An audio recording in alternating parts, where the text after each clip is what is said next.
Sir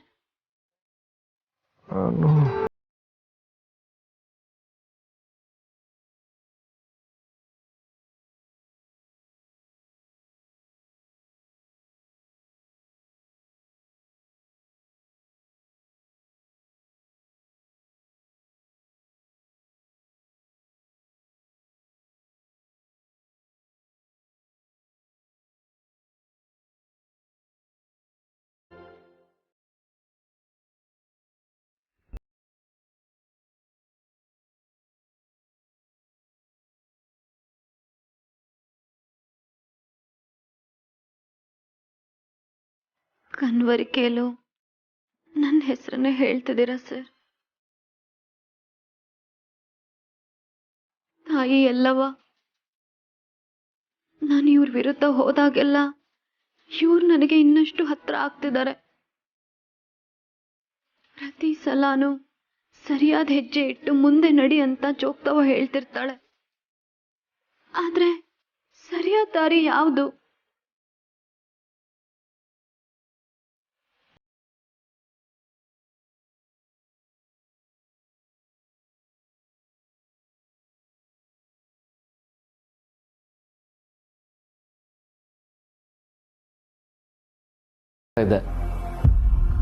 ಹೇಳಿ ಬಾವಾ. ನಾನೇನ್ ಹೇಳೋದಕ್ಕೆ ನೀವ್ ಹೇಳಿ, ಏನ್ ನಡೀತು?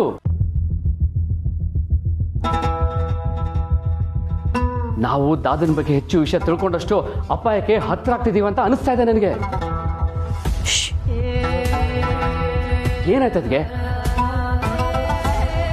ಬಾವಾ ಅವ್ರು ಮಲಗಿದ್ದಾರೆ, ಅವ್ರಿಗೆ ಯಾವಾಗ ಬೇಕಾದ್ರೂ ಎಚ್ಚರ ಆಗ್ಬೋದು. ಇನ್ನೂ ಭಯ ಪಟ್ಕೊಂಡು ಯಾಕೆ ಮಾತಾಡ್ಬೇಕದ್ಗೆ? ಕೇಳಿಸ್ಕೊಂಡ್ರೆ ಕೇಳಿಸ್ಕೊಳ್ಳಿ ಬಿಡಿ. ಭಾವಾ ಮತ್ತಿನ್ನೇನತ್ತಿಗೆ? ಈ ಮನೆ I always thought it was a perfect home, but ಈಗ ಆ shoot out, my goodness, what was the motive ಅತ್ತಿಗೆ? ಅವ್ರಿಗೆ ತಾಗಿದ್ ಬುಲೆಟ್ ಅಕಸ್ಮಾತ್ ಸ್ವಲ್ಪ ಡಿವಿಟ್ ಆಗಿ ನಿಮಗೇನಾದ್ರು ಇವತ್ತಿಗೆ I can't even imagine that. ದಾದಾ ನಿಜವಾದ ರೂಪ ಗೊತ್ತಾಗ್ತಾ ಭಯದ ಜೊತೆ ದ್ವೇಷ, ಕೋಪ ಎಲ್ಲ ನನ್ನೊಳಗೆ ಸೇರ್ಕೊಂತಿದೆ ಅನ್ಸಿದೆ ಅತ್ಗೆ. ಬಾವಾ ಬಾವಾ please calm down. I can't ಅತ್ಗೆ. ಬಾವಾ ಮೆತ್ತಗೆ.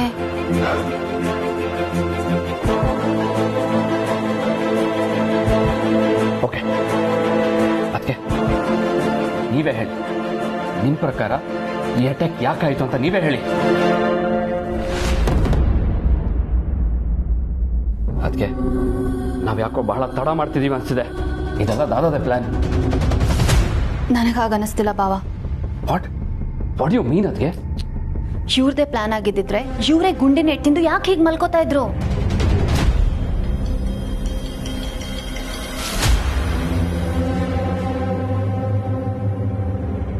ಏನತ್ತಿಗೆ? ಬಾವಾ ಲಿಸನ್, ಅವ್ರು ನನ್ನನ್ನ ಕಾಪಾಡಿದ್ದಾರೆ. ಅದಕ್ಕೆ ಆರ್ ಯು ಸೀರಿಯಸ್?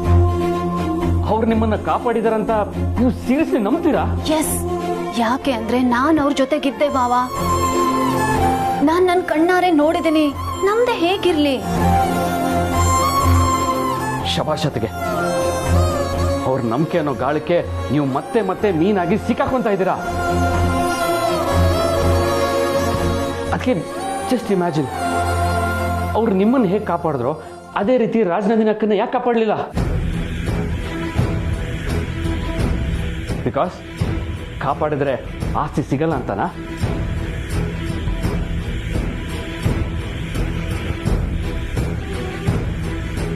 ಆಸ್ತಿಗೋಸ್ಕರ ರಾಜನಂದಿನಿ ಅಕ್ಕನ ಕೊಂದೋರಿಯವರು.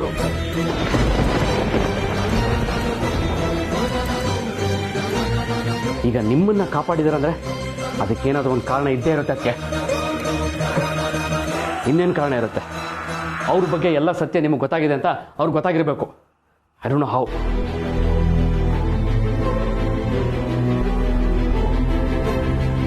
ನಿಮ್ಮ ಮನಸ್ಸಲ್ಲಿ ಒಳ್ಳೆ ಅಭಿಪ್ರಾಯನ ಮೂಡಿಸೋದಕ್ಕೆ ಈ ನಾಟಕ ಎಲ್ಲ. ನೀವ್ ಹೇಗೆ ಮಾತಾಡಿದ್ರೆ ಇದಕ್ಕೆ ನನ್ನ ಹತ್ರ ಉತ್ತರ ಇಲ್ಲ ಬಾವಾ. ಇವತ್ತಿನ ಮಟ್ಟಿಗೆ ಇವ್ರು ನನ್ನನ್ನು ಕಾಪಾಡಿದ್ದಾರೆ, ಅದೇ ನಿಜ. ಅಷ್ಟೇ ಅಲ್ಲ, ಅವ್ರು ನನ್ನ ಹತ್ರ ಏನೋ ಸತ್ಯ ಹೇಳ್ಕೊಳ್ಳೋದಕ್ಕೆ ಬಂದರು. ಅವರ ಮತ್ತೆ ರಾಜನಂದಿನಿ ಬಗ್ಗೆ ಏನು ಹೇಳ್ಕೊಳ್ಳೋದಕ್ಕೆ ಪ್ರಯತ್ನ ಪಟ್ರು. ಅಷ್ಟರಲ್ಲಿ ಸತ್ಯ ಹೇಳೋರ್ಗೆ ಒಂದು ಕ್ಷಣ ಸಾಕತ್ಗೆ, ನಾಟಕ ಮಾಡೋರ್ಗೆ ಮಾತ್ರ ಹೆಚ್ಚು ಸಮಯ ಬೇಕಾಗಿರೋದು.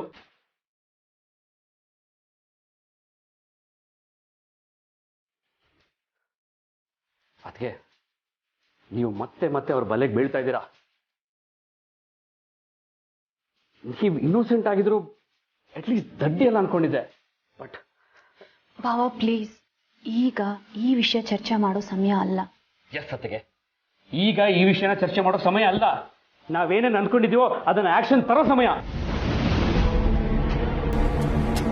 ಅವ್ರ ಇತಿಹಾಸ ಎಲ್ಲ ನಿಮ್ಗೆ ಗೊತ್ತಿದೆ. ಅದಕ್ಕೆ ಬೇಕಾಗಿರೋ ಪ್ರೂಫ್ ಕೂಡ ನಿಮ್ಮ ಹತ್ರ ಇದೆ. ದಾದಾ ಎಚ್ಚರಾಗುವಾಗ ಅವ್ರ ಜಗತ್ತು ಬದಲಾಗಿರುತ್ತೆ ನೋಡಿ. ಬಾವಾ ಅವಸರ ಮಾಡಬೇಡಿ ಬಾವಾ, ಸ್ವಲ್ಪ ತಾಳ್ಮೆ ಇರಲಿ. ಸ್ವಲ್ಪ ತಾಳ್ಮೆ? ಅದಕ್ಕೆ ತುಂಬಾನೇ ತಾಳ್ಮೆಯಿಂದ ಇದ್ದೀನಿ. I can do it anymore. ಬಾವಾ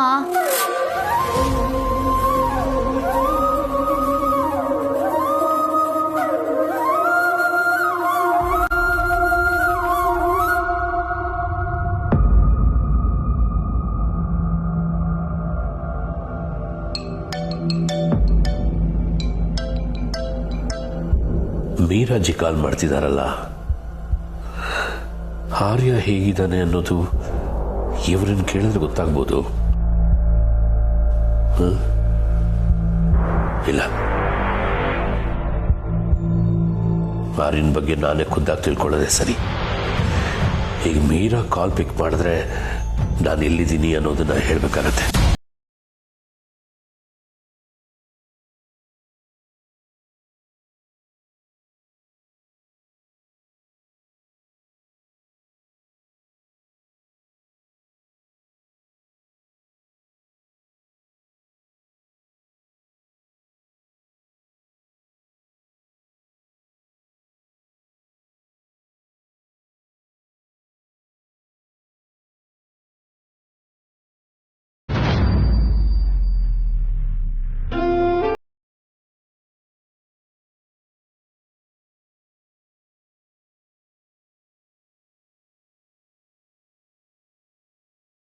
ಪ್ರಶ್ನೆ ಮಾಡ್ತಿದ್ರೆ ನನ್ನಿಂದ ಉತ್ತರ ಕೊಡೋದಕ್ಕಾಗ್ತಿಲ್ಲ.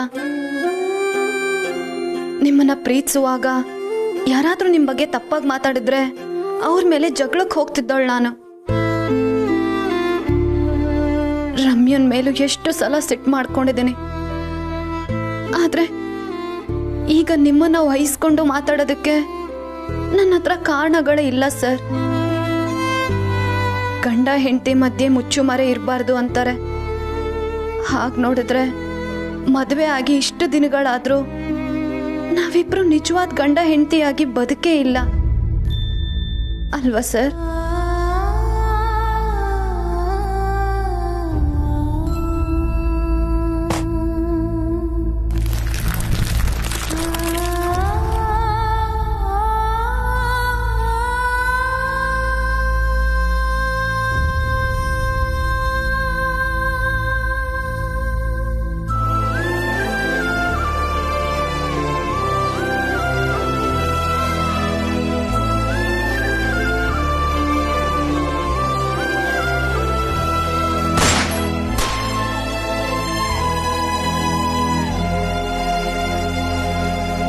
ಸರ್ ಏನೋ ಹೇಳಬೇಕು ಅಂತ ಬಂದ್ರು.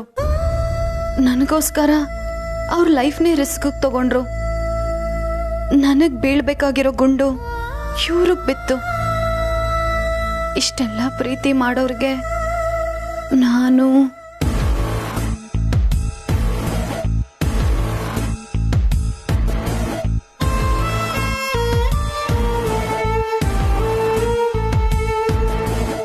ಸ್ವಾರ್ಥಿ ಆಗೋದೆ ಅಲ್ವಾ ನೀನು?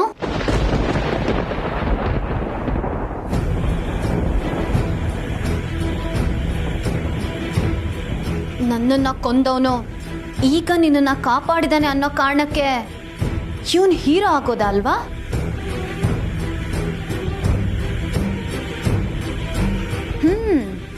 ಸಾಧಾರಣ ಹೀರೋ ಅಲ್ಲ, ಹೆಂಡತಿಗೋಸ್ಕರ ಗುಂಡೇಟ್ ತಿಂದು ತನ್ನ ಪ್ರಾಣನೇ ತ್ಯಾಗ ಮಾಡೋದಕ್ಕೆ ತಯಾರಾಗಿರೋ ಹೀರೋ. ಆರ್ಯ 2 ಮುಖದ ನಾಣ್ಯ ಅನ್ನೋ ಸತ್ಯ ನಿನಗ್ ಗೊತ್ತಿದ್ರು ಹೀಗ್ ಮರುಗ್ತಾ ಕೂತಿದ್ಯಲ್ಲ, ಏನ್ ಹೇಳೋದ್ ನಿನಗೆ?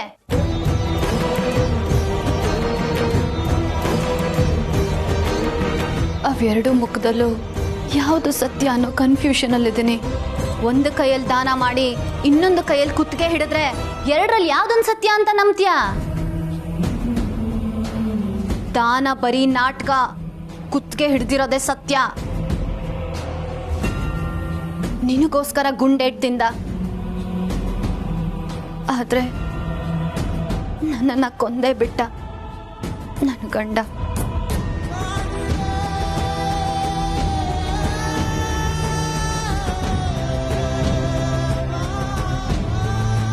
ಇವನಿಗೋಸ್ಕರ ನೀನ್ ಕಣ್ಣೀರ್ ಹಾಕಿದ್ರೆ ನಿನಗ್ ನೀನೇ ಅವಮಾನ ಮಾಡ್ಕೊಂಡಂಗೆ ನೆನ್ಪಿಟ್ಕೋ.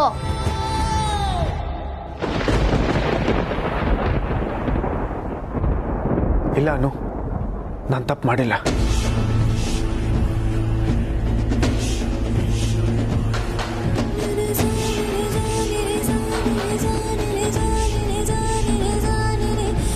ನಾನು ನಿಜ ಹೇಳೋಕೆ ಬಂದೆ ಅನು, ಅಷ್ಟರಲ್ಲೇ ಹೀಗಾಗೋಯ್ತು.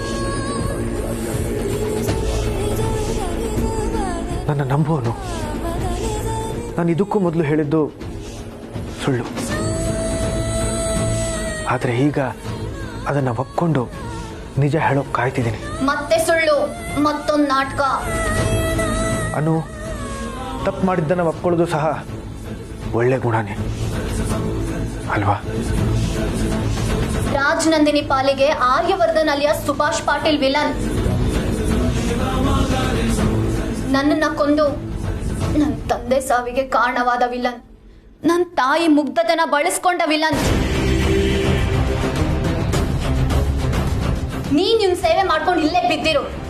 ನಾನು ನಿನ್ ಗಂಡನ ನಿಜ ರೂಪನ ಇಡೀ ಜಗತ್ತಿನ ಮುಂದೆ ತರ್ತೀನಿ. Stop it.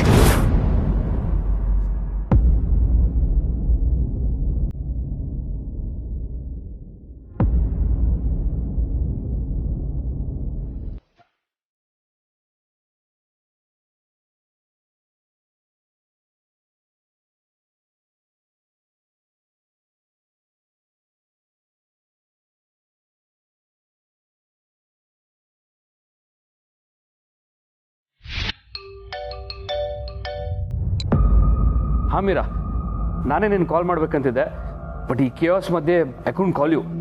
Chaos? Why, sir? What happened? In fact, ಈಗಷ್ಟೇ ಇನ್ಸ್ಪೆಕ್ಟರ್ ಕೂಡ ಕಾಲ್ ಮಾಡಿದ್ರು. ಇನ್ಸ್ಪೆಕ್ಟ್ರಾ? ಏನು ಕೇಳಿದ್ರು ಅವರು? ಎಲ್ಲ ಓಕೆನಾ, ಆರ್ಯ ಸರ್ ಎಲ್ಲಿ ಅಂತ ಕೇಳ್ತಿದ್ರು. ಅವ್ರ ಕಾಲ್ ರೆಗ್ಯುಲರ್ ಕಾಲ್ ಥರನೇ ಇದ್ರು. He was sounding a bit tensed. ಏನಾಗ್ತಿದೆ ಸರ್ ಅಲ್ಲಿ? ಓಕೆ, ಬೇರೆ ಏನು ಕೇಳಿದ್ರು ಅವರು? ಬೇರೆ ಏನೂ ಇಲ್ಲ ಸರ್, ಎಲ್ಲ ಓಕೆ ಅಲ್ವಾ, ಏನೂ ಪ್ರಾಬ್ಲಮ್ ಇಲ್ಲ ಅಲ್ವಾ ಅಂತ ಕೇಳ್ತಿದ್ರು. ಮೀರಾ, ಫೋನಲ್ಲಿ ಎಲ್ಲನೂ ಹೇಳೋದು ಎಷ್ಟು ಸರಿ ಅಂತ ಐ ಆಮ್ ನಾಟ್ ಶೋರ್. ಸಿಕ್ಕಾಗ ನಾನು ಎಲ್ಲನೂ ಹೇಳ್ತೀನಿ. ಆರ್ಯ ಸರ್ ಆಫೀಸಿಗೆ ಬರ್ತೀನಿ ಅಂತ ಹೇಳಿದ್ರು, ಅವ್ರಿಗೋಸ್ಕರ ಕಾಯ್ತಿದ್ದೆ. Is he okay? Yeah Meera, you don't worry, everything is fine here. Okay sir, I'll be waiting. Yeah. Everything is fine here? Wow, ಕೇಳೋದಕ್ಕೆ ಎಷ್ಟು ಹೇತುವಾಗಿದೆ. Really Harsha, everything is fine? ಇದು ನೀನ್ ಮೀರಂಗ್ ಹೇಳ್ತಿದ್ಯೋ ಅಥವಾ ನಿನಗೆ ನೀನೇ ಸಮಾಧಾನ ಮಾಡ್ಕೊಳ್ಳೋದಿಕ್ಕೆ ಹೇಳ್ಕೊತಿದ್ಯೋ ನನಗೆ ಅರ್ಥ ಆಗ್ತಿಲ್ಲ. ಏನ್ ಹಾಗೆ ನೋಡ್ತಿದ್ಯಾ? ನಾನೇನೋ ಕತ್ ಕೇಳಿಸ್ಕೊಂಬಿಟ್ಟೆ ಅನ್ನೋ ಕೋಪನಾ? ಮಾನ್ಸಿ, ಅಲ್ಲ, ಯಾವ್ದು ಎಷ್ಟು ಕುಲ್ಗೆಟ್ಟೋಗಿದ್ರು ಎವ್ರಿಥಿಂಗ್ ಇಸ್ ಫೈನ್ ಅನ್ನೋದನ್ನ ಮಾತ್ರ ಥೇಟ್ ನಿಮ್ಮ ಅಮ್ಮನ ತರನೇ ಹೇಳ್ತೀಯ ಅಲ್ವಾ? ಈ ವಿಷಯದಲ್ಲಿ ಮಾತ್ರ ನೀನ್ ನಿಮ್ಮ ಅಮ್ಮನ ಮಗನೇ. ಓನು ಸಾರಿ, ಈ ಒಂದು ವಿಷಯದಲ್ಲಿ ಮಾತ್ರ ಅಲ್ಲ, ವರ್ಧನ್ ಮನೆತನದ ಗೌರವ ಕಾಪಾಡೋದ್ರಲ್ಲಿ, ಅನುನ ನಂಬೋದ್ರಲ್ಲಿ, ಎಲ್ಲ ವಿಚಾರದಲ್ಲೂ ನೀನ್ ನಿಮ್ಮ ಅಮ್ಮನ ಮಗನೇ. ಸಾಕು ನಿಲ್ಸು ಮಾನ್ಸಿ. ಹೌದು, ನಾನು ಅಮ್ಮನ ಮಗನೇ. ಏನೀಗ?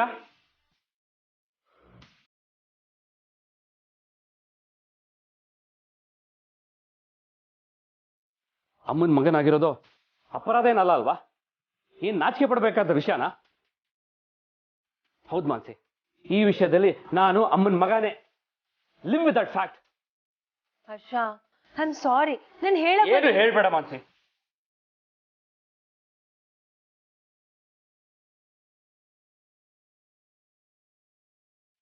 ಯಾವಾಗ ಏನ್ ಮಾತಾಡ್ಬೇಕು ಅನ್ನೋದು ನಿನ್ ಗೊತ್ತೇ ಆಗಲ್ಲಲ್ವಾ? ಸಾರಿ ಅನ್ನಲ್ಲ ಹರ್ಷ, ಐ ಆಮ್ ಸಾರಿ. ನನಗೂ ನಿನ್ನಾಗೆ ಇಲ್ಲಿ ಏನ್ ನಡೀತಿದೆ ಅಂತ ಒಂಚೂರು ಅರ್ಥನೇ ಆಗ್ತಿಲ್ಲ. ಇಲ್ಲಿ ನಡೀತಿರೋದೆಲ್ಲ ನೋಡಿ I don't know what to make out of it. ದಾದ ಮೇಲೆ ಈ ಥರ ಅಟ್ಯಾಕ್ ಮುಂಚೆನೂ ಆಗಿದೆ ಅಂತ ನಾನು ಕೇಳಿದ್ದೆ, ಬಟ್ ಯಾವತ್ತೂ ನೋಡಿರಲಿಲ್ಲ. ಹಾಗಂತ it is just another attack ಅಂತ ತಿಳ್ಕೊಬೇಕಾ? ನೋ ಮಾನ್ಸಿ, ಇಲ್ಲಿ ಟಾರ್ಗೆಟ್ ದಾದ ಅಲ್ಲ, ಅತ್ಗೆ.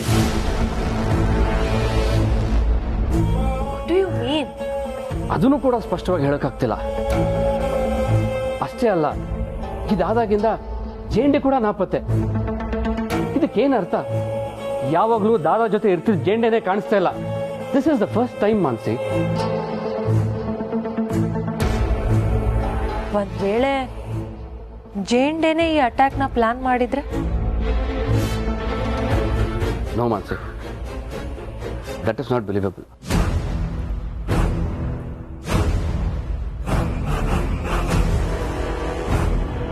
ಹಾಗಿದ್ರೆ ಎಲ್ಲಿ ಇವಾಗ ದಿ ಆಪ್ತ ರಕ್ಷಕ ಮಿಸ್ಟರ್ ಜೇಂಡೆ?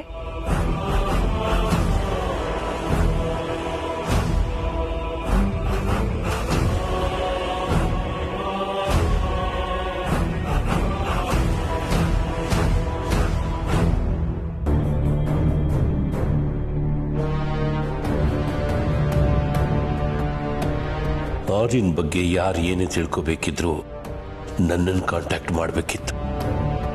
ಆದ್ರೆ ಈಗ ನಾನೇ ಆರ್ಯನ್ ಬಗ್ಗೆ ತಿಳ್ಕೋಬೇಕಿದೆ. ಯಾರನ್ನು ಕಾಂಟ್ಯಾಕ್ಟ್ ಮಾಡಲಿ?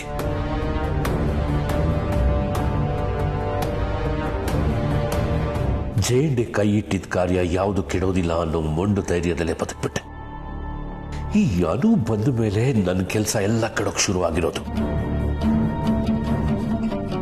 ಇವನು ಯಾಕೆ ಅಡ್ಡ ಬರಬೇಕಿತ್ತು? ಆರ್ಯ ಬಂದಿರಲಿಲ್ಲ ಅಂದ್ರೆ ಎಲ್ಲ ಇಷ್ಟೊತ್ತಿಗೆ ಮುಗ್ದು ಹೋಗ್ತಿತ್ತು. ತಪ್ಪು ಮಾಡಿದೆ, ಮಧ್ಯ ಬಂದು ತಪ್ಪು ಮಾಡಿದೆ. ಅವನನ್ನ ಕಾಪಾಡ್ತಿದ್ದು ನಾನು, ನನ್ನಿಂದಾನೇ ಅವನಿಗೆ ಗುಂಡೇಟಾಯ್ತು. ನಿನ್ನ ಹತ್ರ ಕ್ಷಮೆ ಕೇಳೋದು, ಕೋಪ ಮಾಡ್ಕೊಳ್ಳೋದು ಒಂದು ಗೊತ್ತಾಗ್ತಿಲ್ಲ ಆರ್ಯ. ನೀನೀಗ ಹೇಗಿದೆಯಾ ಅಂತ ಹೇಗೆ ತಿಳ್ಕೊಳ್ಳಿ? ಯಾರನ್ನು ಕೇಳೋಕ್ಕಾಗದೆ ಒತ್ತಾಡ್ತಿದ್ದೀನಿ. ಮನೇಲಿ ಏನ್ ಪರಿಸ್ಥಿತಿ ಅಂತ ನಾನೇ ಹೋಗಿ ತಿಳ್ಕೊತೀನಿ. ಅದೇ ಸರಿ.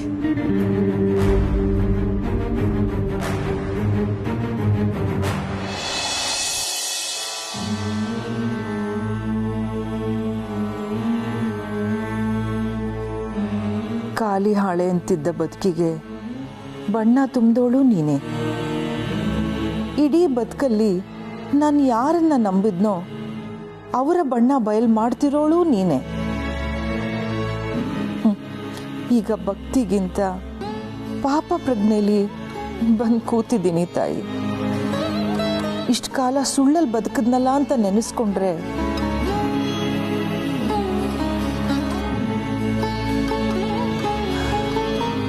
ಈಗ ಸತ್ಯ ಗೊತ್ತಾಗಿದೆ. ಆದರೆ ಅಸಹಾಯಕಳಾಗಿ ಕೂತಿದ್ದೀನಿ ತಾಯಿ. ಈಗ ನನ್ನ ಮನೆ ತಿಕ್ಕ ಪಾಲಾಗೋಂಥ ತಪ್ಪು ನಾನು ಏನು ಮಾಡಿದ್ದೀನಿ ತಾಯಿ? ನಮ್ಗೆ ಯಾಕೆ ಈ ಥರ ಶಿಕ್ಷೆ? ಕಾಪಾಡು ತಾಯಿ.